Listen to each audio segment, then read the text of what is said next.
بركة وفقد موجع. Nah, Ubaidillah ini punya anak yang bernama Alwi. Inilah Habib yang pertama dari keturunan Nabi yang dikasih nama Alawi. Sebelum itu nggak ada yang namanya Alawi, ya kawan. Nah, ini yang pertama kali disebut Alawi, sehingga keturunannya disebut Ba'alawi. Nah, jadi Ba'alawi diambil dari nama ini, saudara. Makanya di situ ditulis Alwi jaddu Ba'alawi. Ini kakeknya Ba'alawi, saudara. Nah, dan Alwi ini masyhur dalam sejarah, saudara, putra Ubaidillah. Dan orang semua tahu kalau dia cucunya Ahmad Al-Muhajir. Sampai-sampai Imam Sakhawi menyebut namanya, Imam Ibn Hajar Al-Haythami juga menyebut namanya, saudara. Imam-imam besar menyebut namanya dalam kitab-kitab mereka. Artinya apa? Ubaidillah dan Alwi juga bukan cerita fiktif. Sampai di sini jelas? Baik, kita lanjutkan secara singkat. Dari Alwi lahir anaknya namanya Muhammad. Muhammad lahir lagi namanya Alwi. Nah, dikasih nama kakeknya Alwi. Jadi ada dua yang namanya Alwi, saudara. Nah, kemudian yang berikutnya, saudara, ada lagi Ali Khalid Ghassan. Nah, Ali Khalid Ghassan ini, saudara, tinggal di Yaman. Beliau punya anak. Ini yang makamnya sampai hari ini ada di Muhammad Shahib Mirbad, dekat Sulalah. Dia masuk ke Oman, ya. Ya, dia masuk ke negeri Oman di perbatasan. Jadi yang namanya Muhammad Shahib Mirbad, makamnya sampai hari ini masih ada. Makanya banyak santri-santri Al-Ahqaf kalau dulu mau ke Ahqaf, mau ke Hadramut lewat Sulalah, itu biasanya mereka mampir dulu kemari. Karena di daerah Sulalah itu, di situ ada magam Nabi Ayub, ya, ada magam Nabi Ayub, Nabi Imran, kemudian juga ada magam Muhammad Shahib Mirbad. Nah, ini sudah ada di Oman ini magamnya, ya, ikhwan. Nah, dari situ, saudara, ada dua anak. Imam Muhammad Shahib Mirbad ada dua anak yang sangat populer. Yang pertama adalah bernama Ali, yang kedua bernama Alwi, saudara. Nah, Ali disebut Walidul Faqih. Kenapa beliau disebut Walidul Faqih? Karena beliau ayah kandung Al-Imam Muhammad Al-Faqih Al-Muqaddam. Jadi kalau disebut Al-Faqih Al-Muqaddam, saudara, nah namanya Muhammad, ayahnya adalah Ali. Makanya Ali disebut Walidul Faqih, ayahnya Faqih Muqaddam. Sehingga yang bernama Alwi, saudaranya Ali, disebut Ammul Faqih. Jadi yang satu disebut Walidul Faqih, yang disebut Ammul Faqih. Kenapa? Karena memang Faqih Muqaddam ini tokoh sentral, habaib, saudara, yang sangat terkenal. Nah, teman-teman, kita stop dulu ya. Jadi Faqih Muqaddam ini memang diagung-agungkan dari kaum Ba'alawi ataupun para Habib-Habib Ba'alawi ini. Karena katanya, ya teman-teman, Faqih Muqaddam ini itu mi'raj 70 kali dalam sehari bertemu dengan Allah Subhanahu wa taala. Ya kan, luar biasa ya teman-teman ya. Itu menurut ya cerita mereka bahwasanya Faqih Muqaddam ini memiliki karomah yang sangat luar biasa. Makanya Faqih Muqaddam ini adalah tokoh yang sangat dipuja-puja oleh klien Ba'alawi. Tapi kalau menurut penjelasan Kiai Imaduddin Al-Bantani, ya, Faqih Muqaddam ini adalah sebuah tokoh fiktif, ya teman-teman. Nah, seperti itu nanti kita akan dijelaskan oleh Kiai Imaduddin Al-Bantani. Coba mari kita lanjutkan, ya. Kemudian mari kita lihat.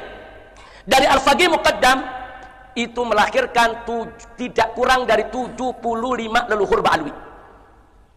Hampir semua ada di Indonesia. Ini marganya. 75 leluhur ini 75 marga, ya ikhwan. Sementara dari Ammul Faqih itu melahirkan tidak kurang dari 15 leluhur Ba'alawi. Yang salah satunya adalah Azmat Khan. Nah, Azmat Khan inilah yang akhirnya melahirkan para wali songo. Ini saya sudah jelaskan dari tahun 2015 ini, ya ikhwan. Nah, makanya kalau Anda baca buku saya yang berjudul FVI, Dialog Amar Ma'ruf Nahi Munkar, saya cantumkan di sana nasab wali songo secara lengkap sampai kepada Pangeran Yusuf atau yang tadi disebut Maulana Yusuf oleh Kiai Qurtubi, saudara. Sampai di situ itu nasab tercatat, saudara. Nah, jadi supaya kita tahu, inilah uraian nasab para habaib Ba'alawi dan uraian nasab wali songo. Ternyata wali songo dan para Ba'alawi ini mereka bersaudaranya di mana? Mereka bersaudaranya satu datuk di Imam Muhammad Shahib Mirbad. Nah, saudara. Nah, baik. Nah, pertanyaannya sekarang, kenapa kok yang wali songo datuknya nisbahnya ke Azmat Khan? Azmat Khan itu terkenal di India, saudara.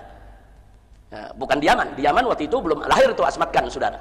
Nah, jadi ceritanya datuknya Azmat Khan ini dari Yaman, mereka menjadi pedagang, saudara, di mana mereka melakukan perjalanan tijarah dari mulai Jazirah Arabia lewat Irak, saudara, lewat Iran, Afghanistan, sampai mereka tiba di India. Dan mereka di India, saudara, menyebarkan Islam yang dikenal dengan nama Sultan Abdul Malik, saudara. Sultan Abdul Malik ini datuknya Wali Songo. Dia sebarkan Islam di India, kemudian dia punya anak, punya keturunan, saudara. Nah, kemudian orang-orang menjuluki mereka ini Asmat Khan. Kita kalau dengar Khan itu biasanya dari mana? India. Ada Salman Khan, Shahrukh Khan. Nah, kan dari mana? India. Nah, kok ada Wali Songo bisa dari India? Bukan dari India asalnya dari Hadramut. Datuknya hijrah ke India. Di India mereka menyebarkan Islam. Nah, teman-teman yang dimuliakan oleh Allah Subhanahu wa taala, jadi intinya ya Wali Songo juga dibaklawikan oleh Bapak Rizik Syihab ya, teman-teman. Nah, coba mari kita dengarkan ya, yaitu bagaimana penjelasan dari Kiai Imaduddin Al-Bantani tentang terkait ya Bapak Rizik ini persoalan tentang nasab ya, teman-teman. Coba mari kita simak videonya. Buku khusus tentang mengungkap manuskrip-manuskrip palsu yang diberikan oleh Rabita Alwiyah, dalam hal ini via Rumail Abbas.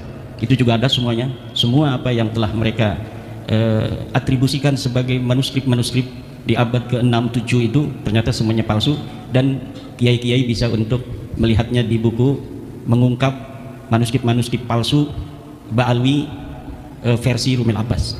Kemudian juga buku yang terakhir yang kemarin, sekarang ini orang-orang lagi mencari buku itu, yaitu buku yang saya beri judul Ulama Nusantara Menggugat Nasab Palsu.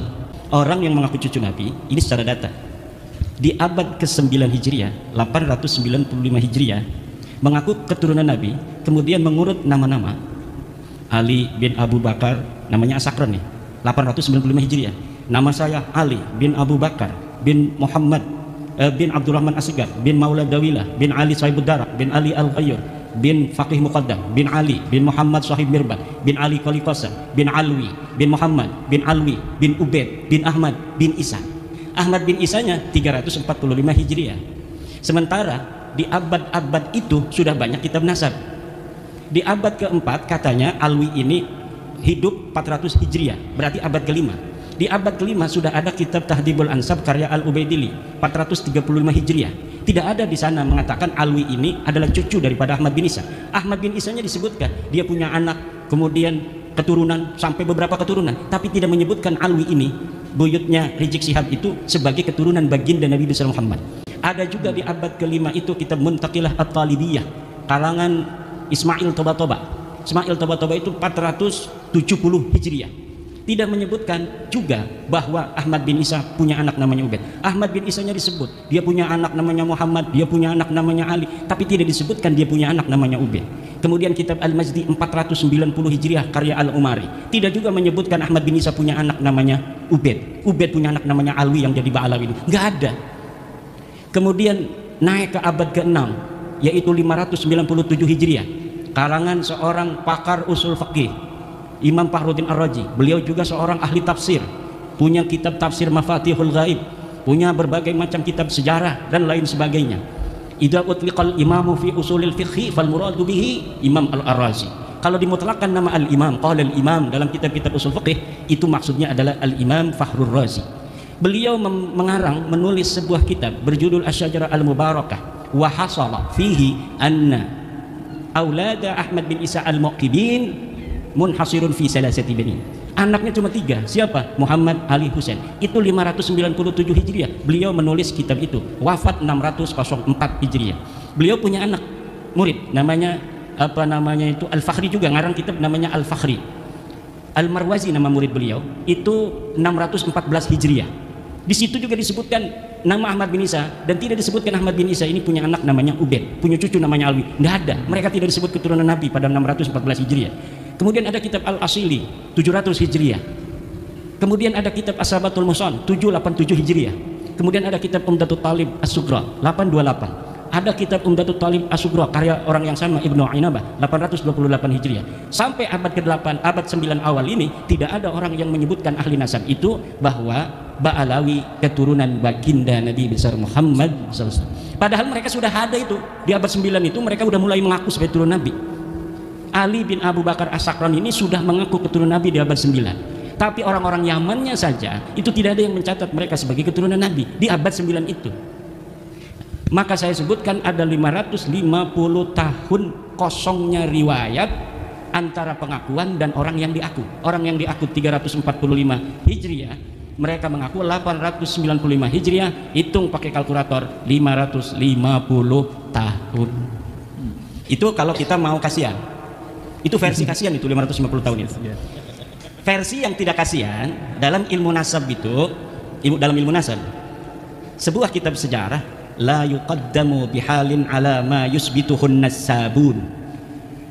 Ilmu sejarah, sejarawan tidak bisa didahulukan dari apa yang telah ditetapkan oleh ahli nasab. Sedangkan Ali As-Sakran ini ngarangnya kitab sejarah tasawuf dan amalannya.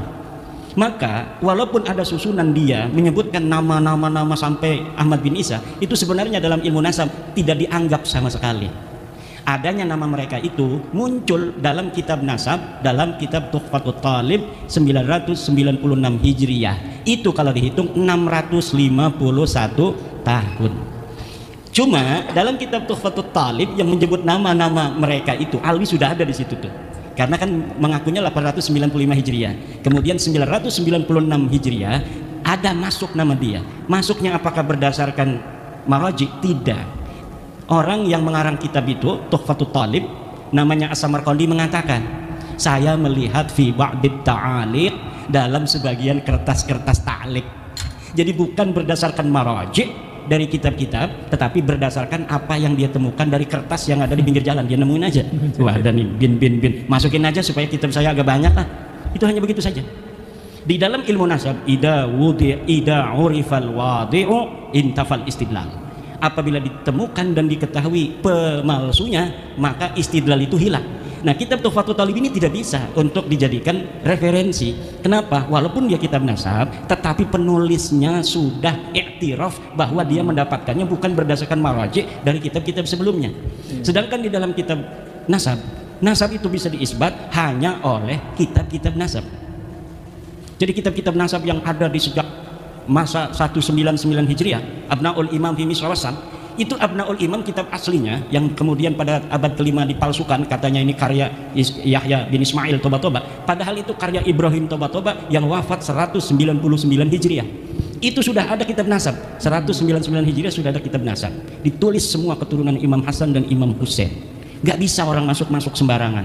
Kemudian ada kitab Nasabu Quraisy, ada kitab Nasab Bani Quraisy, ada kitab As-Sam'ani tentang nasab, ada kitab Silsilatil Alawiyah 340 Hijriah karya Abu Nasr Al-Bukhari. Tapi di situ bukan masa di mana Ahmad bin Isa hidup, jadi kita nggak pakai sebagai dalil. Yang kita pakai dalil mulai daripada kitab nasab yang bisa diakses paling tua, yaitu Tahdzibul Ansab karya Al-Ubaidili 435 Hijriah.